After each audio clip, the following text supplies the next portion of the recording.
he killed him. In this video, we're breaking down the deliberate multi-year plan behind The Weeknd and why The Weeknd had to die. Why that death wasn't an ending, but a rebirth. Destroying a character that millions of people love, a character they feel they know.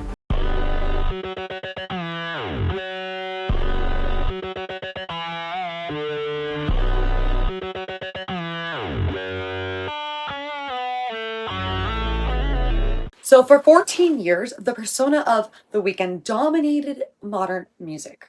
Not just as an artist, but as a character. In fact, a character beyond an artist.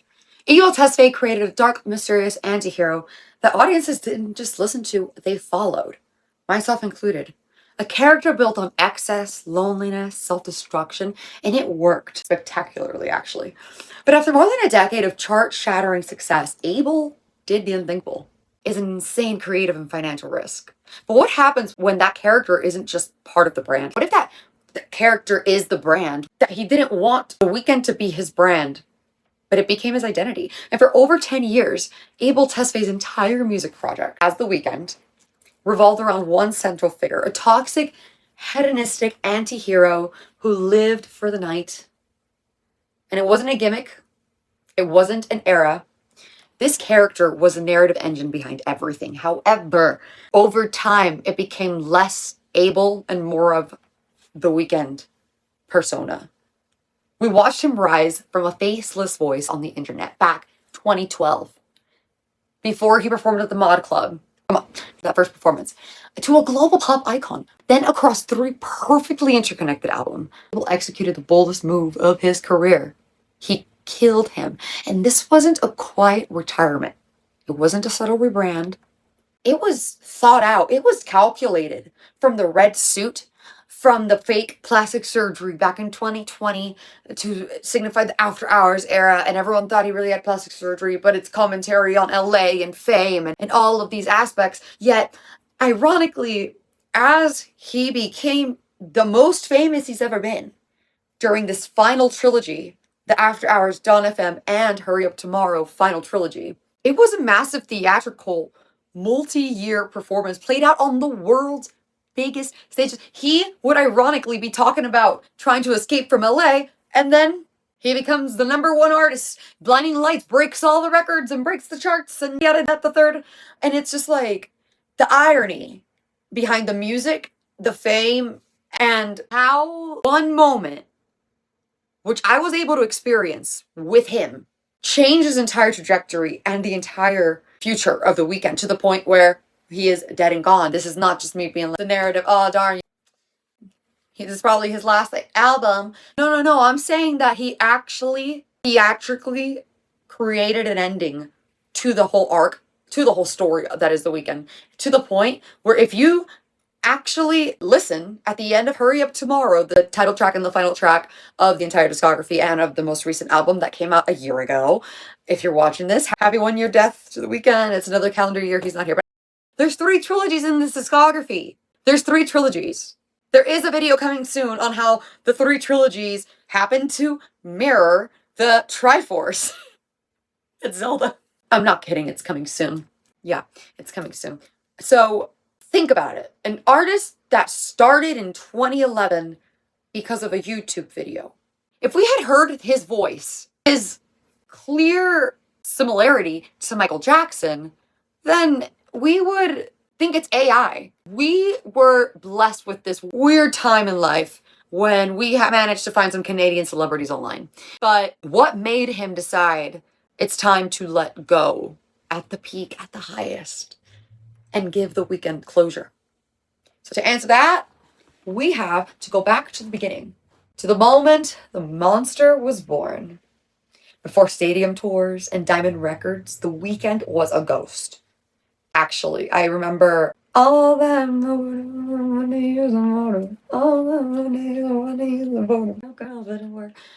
a bop. But we didn't know if that was a guy, if that was a girl, if that was a duo, if that was a band. We just saw the YouTube video and then OVO blog, I believe, the OVO blog that was run by Drake's manager, heard Wicked Games and decided to mention it anyway.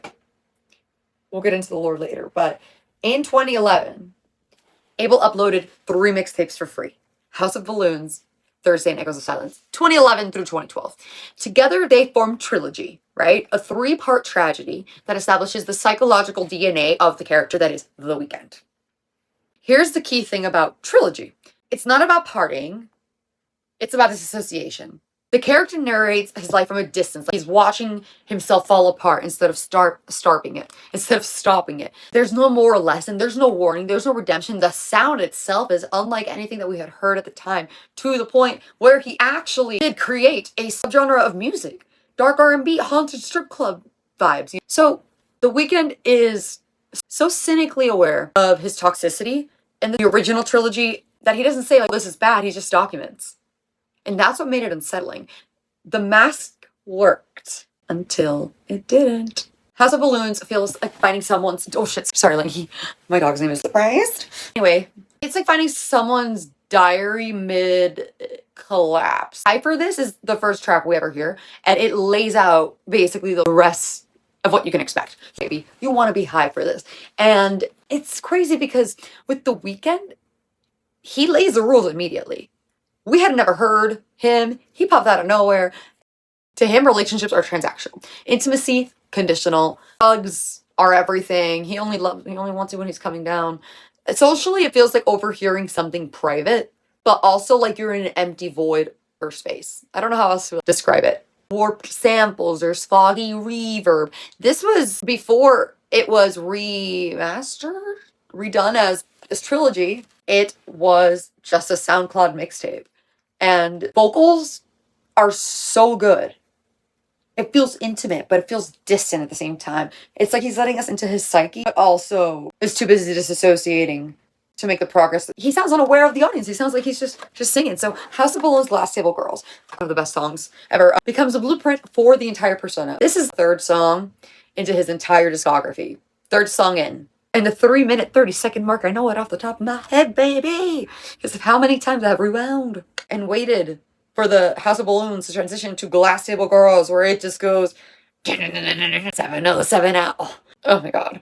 And it's like this grungy nighttime, just do pumps for the lady who'll be down for that. Whatever, together, bring your own stash of the greatest. Trade it, roll a dub, burn a dub, up and chase it down, chase it. With a handful of pills, no chaser. Jaw clenching on some supersized tapers. We've added some Wonderland. Now it's 6:30. We is nice because time don't exist. And when the stars shine back to the crib.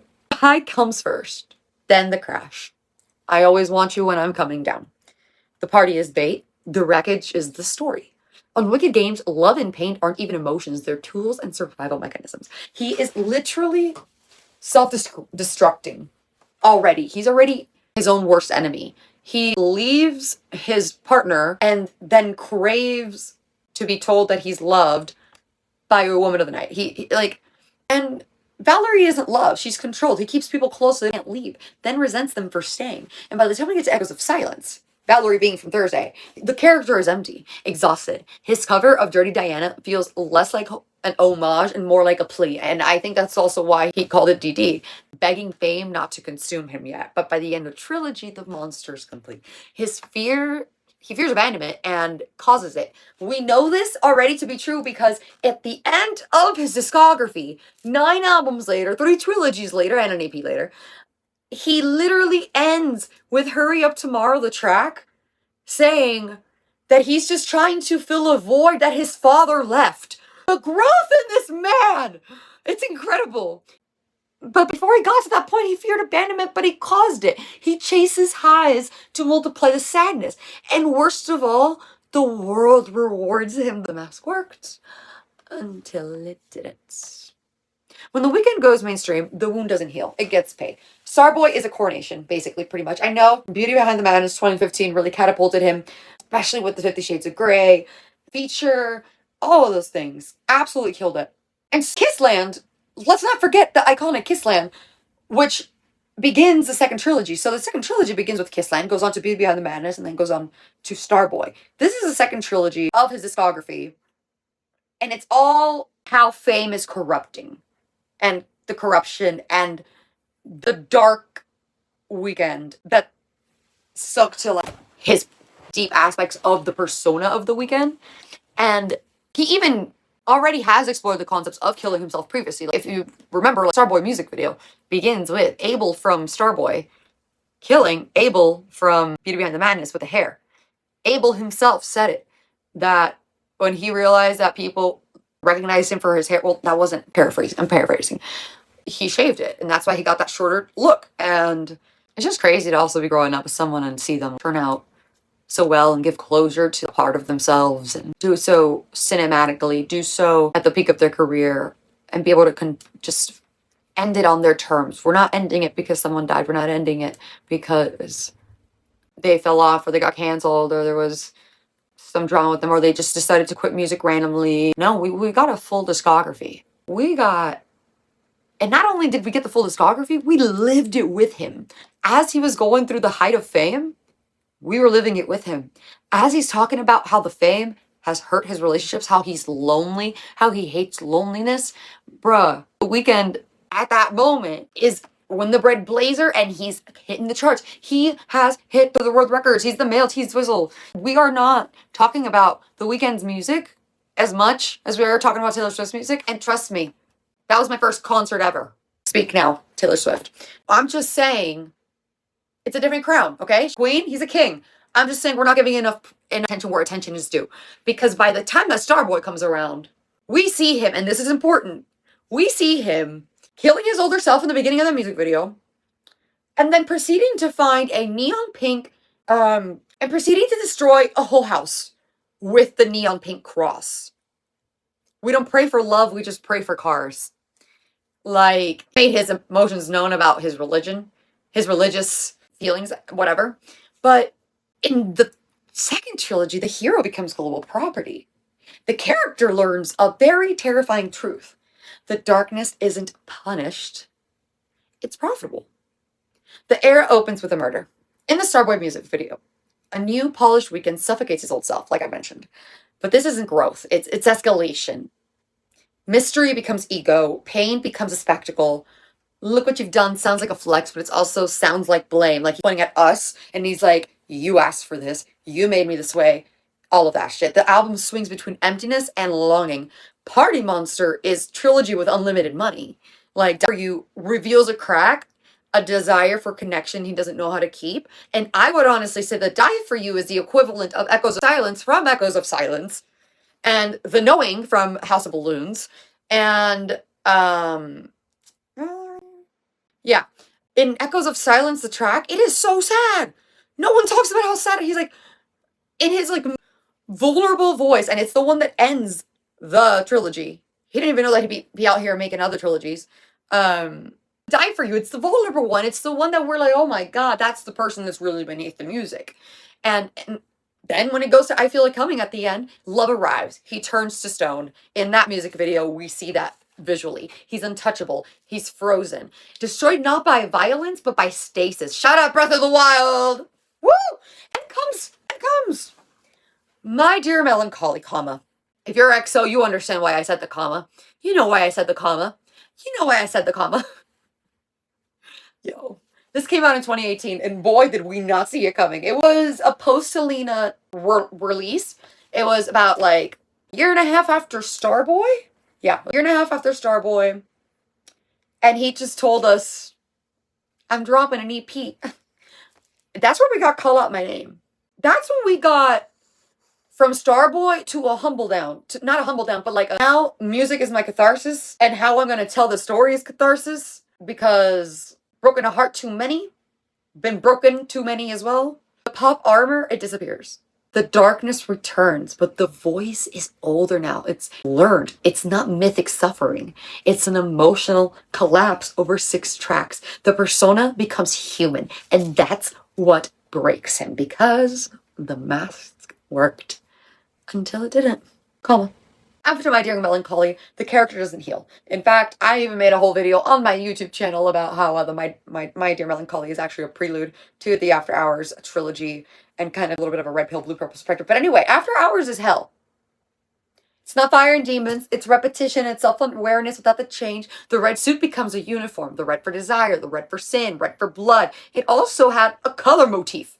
It also had so much imagery. We had set in Las Vegas. It was a city built on artificial pleasure, and the symbolism is fucking airtight. Oh my god, the punishment is public now. He's beaten in the Blind Life music video. He's bloodied, he's smiling through it in the cover of the fucking album. But it's a withdrawal song. Like, Blinding sounds euphoric, but it's a withdrawal song. He's sprinting through the city because stopping would mean having to face himself. We're not here for that. By the title track, which is the second to last track on the album After Hours, that came out 2020, all defenses collapse. He begs for forgiveness. And in Bleed Out, gives Until I Bleed Out. The character gives up. Hell isn't pain. Hell is understanding. Too late. The mask worked until it didn't. And if After Hours is hell, then Dawn FM is a waiting room. In fact, some people say it's purgatory. I come from a couple different angles from this. I'm happy to do other videos on it. Dawn FM isn't purgatory. It's the choice that Abel had to make at the end of Until I Bleed Out. He had to choose to either stay as the Weeknd and keep living as the Weeknd, and that's what the Dawn FM album is. And in the music videos for Dawn FM, which are way more nihilistic, dark, and it's also set with that imagery, you see that the sunlight is on his, like in the cover art where he looks super old, and we're always like, oh, why is he so old? I think it's because he living his life as the Weeknd and just became this person who just regretted their whole life. And like the RAW format forces processing. You can't skip regret. The station keeps playing. Visually, he's aged, not by time, but by guilt. Or maybe he has aged, and after all this time, he is trying to go back in time. We know that time being a theme. He's trying to go back in time in the Gasoline music or Sacrifice music video. No. In a music video for Dawn FM, he's going and he's like trying to stop himself. He is trying to stop his younger self from doing the things that led to his older self being like, he can't turn it off. And so the songs aren't bright. The themes are not bright. Of course they're not bright. It's Dawn FM. Like, the is rising, but it's not the same thing. At the end of After Hours, he was Until I Bleed Out. Oh my god. I want to cut you out of my dreams. I want to cut you out of my, oh god. Till I Bleed Out. And it was right after Hours to like the multiple tracks. Oh baby, where you now? Anyway, Dawn FM is the Weeknd's conscience going through therapy. It's this guy just as a dance record, like it really is. The themes are really not bright, and the way that the imagery is depicted in Dawn FM is not at all the same as it's depicted in Hurry Up Tomorrow, which we'll get to in a second. I just wanted to mention that as of now to kind of give my theory about Until I Bleed Out, leading to two possible roads. The one where he chooses Dawn FM, he still keeps driving, or where he, drive till tomorrow without the radio station. Anyway, this album is therapy disguised as a dance record, and in Lesson Zero, the penultimate track, second to last track, if you don't include Phantom Regrets by Jim, it is the final track, and it's making me cry. It's one of the best tracks on the record, and one of the most beautiful experiences to have live. Like, Abel, if you're watching this for some weird reason, thank you for After Hours Live and Lesson Zero Live. After years of feeling so alone again, just coming together. Oh my god. Thank you. But in Lesson Zero, he accepts emotional erasure. He realizes to someone he loved, he now means nothing. But you'd rather leave me than to watch me die in your arms. Like that I didn't even have to, there's no script. I'm just pulling that out because that is, but you'd rather leave me than to watch me die in your arms. Knowing that, like, from After Hours in the previous album, In Faith, he's like, but if I OD, I want you to OD right beside me. So in Lesson Zero, he accepts the emotional erasure. He realizes that to someone he loved, he now means nothing. And that acceptance is the cost of moving forward. You gotta be heaven to see heaven. Acceptance is the cost of moving forward. And you gotta be heaven to see heaven. The mask worked. Until it didn't. The final album promises paradise, right? Paradise isn't a place. It's freedom. The final album promises paradise. Abel said he wanted to kill the Weeknd, to shed the skin, and then his voice gave out on stage. That's the event that I'm talking about that I was at. Both of the concerts that were canceled. And I cannot believe that I was there for such a pivotal part of his life journey, his path. Abel said he wanted to kill The Weeknd to shed the skin, and then his voice gave out on stage, and he admitted it. He confessed, not admitted it or confessed, it's not like he ever lied to us. He said it was not even because of his vocals. Like, he cracked backstage, and they're like, your vocals are fine. It was mental. So whether symbolic or physical, the message landed. The persona built on performance suddenly couldn't perform because this time, the death is not violent in Hurry Up Tomorrow. It's surrender. It's a king stepping off a throne that turned out to be a cage.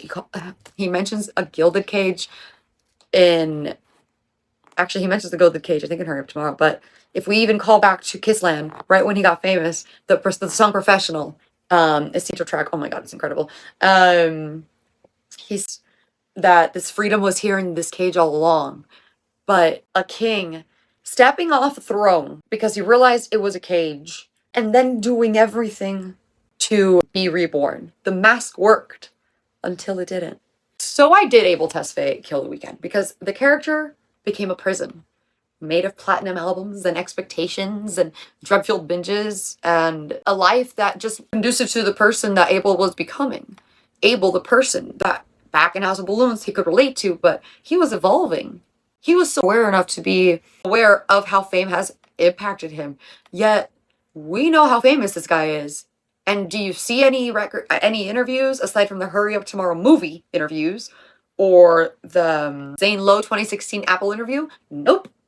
You don't. Homie's not out here giving interviews. He's not out here doing the most. He was always just a silent, the way that, oh my god, I could get into it even further, but the period that began in Trilogy had reached its honest ending. And we owe so much for that realization because the line between the man in the mask had grown a little too thin. It grown dangerously thin. And the death of The Weeknd is not an ending. It is to the character of The Weeknd. It's a graduation. He finds light. He finds love. He decides he wants heaven after life. He doesn't want to keep living this life of misery, of loneliness. He accepts his truths. He apologizes to his mom. He tells us the truth that it's really based, all of this is all because of his abandonment after his dad left. Wasn't even there for him growing up. And now he's a child reborn again. So as Abel now continues to move forward with his music career, not under The Weeknd, we should appreciate the artist that had the hero's journey through 9 albums that he lived through. And if you would like more Weeknd content, don't twist my arm or pull my leg. Anti-hero is gone and the loop is broken. He ends it in Hurry Up Tomorrow. It finishes Hurry Up Tomorrow and then transitions to High for This from House of Balloons. It's over. He did that. The first time in over 14 years, Abel Tesfaye stands on stage not as a character, as a man. After this tour is over, he is standing up there as Abel Tesfaye. He is going to be going through different endeavors. He's going to be following other passions. He's going to be outside of The Weeknd and grow and use all of these creative avenues to tell us this story in the final trilogy that I'm grateful to have experienced in real time. And I'm proud of who the character became. I'm even more proud of the man. We are going to keep supporting. I mean, he's in Rolling Stone, but love me when they all love me? Yeah. No one loves you. So there's no persona this time. There's no mythology. And this time, there's no mask. And the themes with the mask, by the way, I can do a whole video about, honestly, because The Mask is the very first movie that he had ever seen in the movie theater with his mom. And then, it's Jim Carrey, and Jim Carrey is the voice of God in After Hour. On FM music video. Jim Carrey is featured as the radio host for Dawn FM, which is the second of the final trilogy, and Jim Carrey has been such an influence in Abel's life, and they met, Telescope, anyway, whatever, so wholesome. Phantom Regrets by Jim, oh my god. Then see that we can actually get there at Hurry Up Tomorrow. Thank you for the closure. I didn't know I needed in life. But the mask, and then the mask imagery in the Dawn FM music videos, in How I Make You Love Me, at the end of the Out of Time music video when he's Jim Carrey's putting on the mask. what the mask means, all of that stuff. Happy to get into it. But now there's no more mask, guys. There's no more persona. There's no mythology. It's just the silence that comes after you finally tell the truth. The echoes of silence, if you will. And whatever comes next, it won't belong to the Weeknd, for he's gone, for he's in heaven. And like he said on Drive, just turn the key. Like if we miss him, we could just turn the key and just listen to his music. But he's never gone. He's never actually gone. Like the met we've made over the course of 14 years of music. They're not dead. They're not gone. Everything meant everything. All that we are still. Call me by my all familiar name. Abel! Without a Warning, also one of the best tracks in his entire discography. Yes, I said what I had to say about it. If anyone ever starts talking at the very last portion, it's like with like a chorus and shit. Everyone knows to not speak. Like one, I had to drop someone off and then write like another like couple to finish hearing it because he interrupted. Anyway, whatever happens next, it's not gonna belong to the Weeknd. He's gone. But I am so excited for whatever comes next from Abel Tesfaye. Shout out XO. Let me know down below how you feel about this final trilogy and what other XO content would you like for me to bring, because trust me, I have manila folders worth of like lyric. Anyway, I'm also live and we'll be doing a little bit of a hurry up tomorrow movie reaction. So you can stick around, subscribe. This is my unfiltered thoughts, just probably edited down to remove the ums and the, yeah, but come to my TED Talk. Bye.